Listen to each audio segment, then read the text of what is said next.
Staying at a traditional Japanese inn, also known as a ryokan, can be one of the best cultural experiences you can have while you are in Japan, so you should definitely visit one. This guide is about how staying at the ryokan works and about important things that you should remember when going for the first time so that everything can go smoothly during your stay.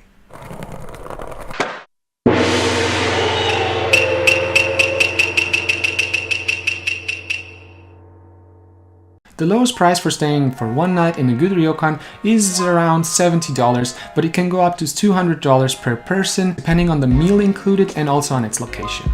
If you already are in Japan, you can go into any bookstore and ask for a ryokan guide. There are many different ones, often themed around a prefecture or a specific city. From my experience, these guidebooks seem to be the cheapest option because of discounts and special offers they contain, which you can't find online. In general, things that are aimed at Japanese citizens tend to be a little bit cheaper than things aimed at foreigners, but you may have to at least be able to read a little bit of Japanese or at least have somebody who can help you.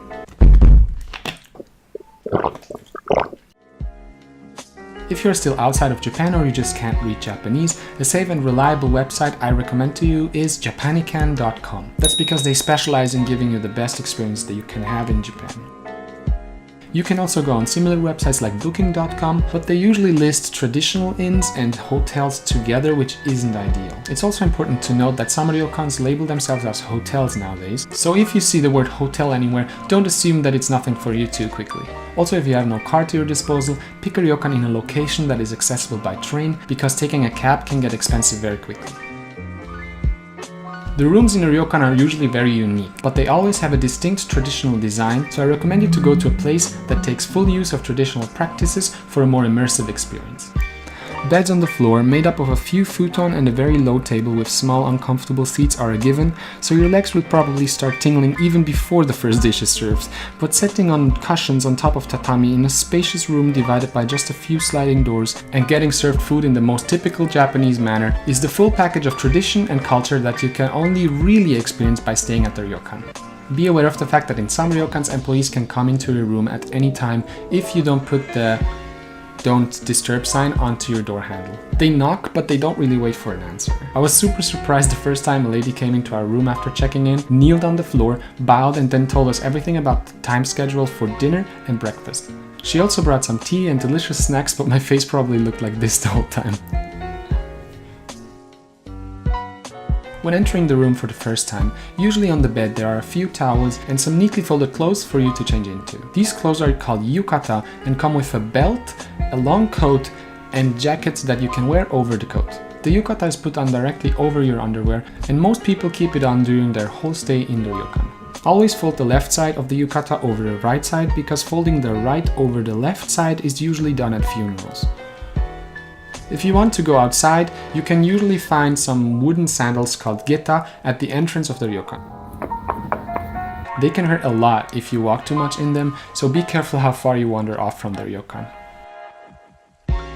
This differs from place to place and also depends on what course you bought when reserving the room, but in most places there is a common dining space. It'll probably look something like this.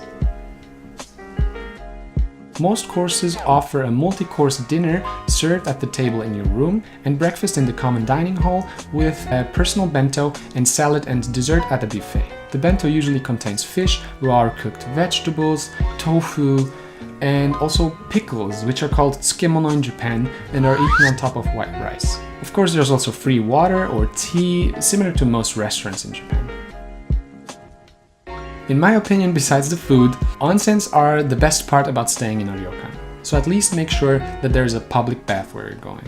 Public baths are usually separated by gender, and you go in naked with only a small towel, which doesn't really cover up much. But some inns also have private baths that are called famiburo. They are made for families that want to bathe in peace or for foreigners that aren't big fans of bathing naked with strangers. A few basic rules must be followed in any onsen. The most important one is to wash your body with soap at the showers outside the bathing area before going into the bath water. Don't put your small towel into the water. Most Japanese people just wear the towel on their head, but if you are uncomfortable doing that, you can just put it on a stone or at the edge of the bath. Some onsens don't allow tattoos, so be sure to look it up or at least ask before you go. Usually you shouldn't put your head underwater because the hairs might go into the drain. Here are a few tips I have for you. Some ryokans have bicycles that you can rent. If they do, you should take full advantage of it and explore the area, especially if you're staying in the countryside. On some days, Ryokan also hosts small gaming or bingo events you can go to. Take the big towel with you to the onsen, because if you get out of there and have nothing to dry off, that's gonna be awkward. In most ryokans, there is a public place for after your bath with music, books, and magazines where you can relax. I recommend you to go there and lie down a little bit, because I swear to you, when I did that, I felt like a newborn baby. When checking out, hand in your room key and pay if you haven't paid yet. Keep in mind that some places don't accept cards, so always have enough cash on you. Thanks for watching this video. I hope you learned something new about Japan today. If you want to see more informative videos about Japan like this one, click here.